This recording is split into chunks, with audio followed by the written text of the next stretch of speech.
Quels sont les droits d'une personne sans papier en retenue administrative ou en garde à vue?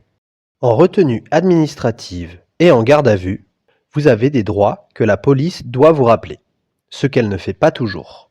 Si un ou plusieurs de ces droits ne sont pas respectés, cela pourra vous permettre d'être libéré. C'est ce qu'on appelle un vice de procédure. Connaître vos droits à l'avance pour vérifier s'ils sont bien respectés sera donc très utile. Dans tous les cas, ne dites pas à la police que vous refusez l'expulsion, car les juges pourraient utiliser cet argument pour vous enfermer au centre de rétention, au prétexte qu'il y a un risque de fuite. Les droits en retenue administrative.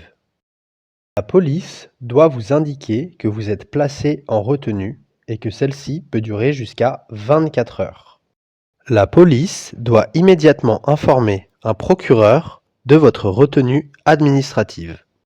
La police doit vous informer de tous vos droits dans la langue que vous comprenez. Si vous ne parlez pas français, vous pouvez demander un ou une interprète qui vous assistera en présence ou au téléphone. En retenue administrative, vous avez le droit d'être assisté par un avocat et de voir un médecin gratuitement. Les droits en garde à vue. La garde à vue peut durer maximum 48 heures, sauf dans certains cas, et vous avez les mêmes droits qu'en retenue administrative. Par contre, vous ne pouvez pas garder votre téléphone.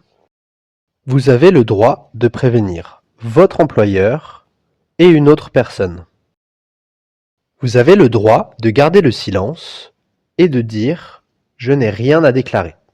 Cette stratégie est parfois difficile à tenir à cause de la pression, mais elle est fortement conseillée car parler ne vous fera probablement pas sortir plus vite et vos propos peuvent être utilisés contre vous ou d'autres personnes. Que faire quand on connaît quelqu'un qui a été arrêté?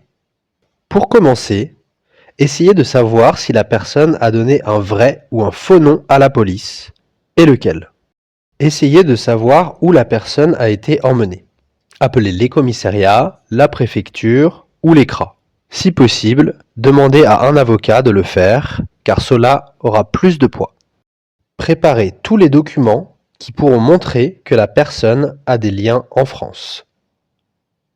Une stratégie possible est d'organiser un rassemblement, de faire une pétition ou de contacter les médias. Cela montrera que la personne est entourée et soutenue. Assister en nombre à la première audience devant le juge des libertés après un placement en centre de rétention peut aussi influencer la décision du juge.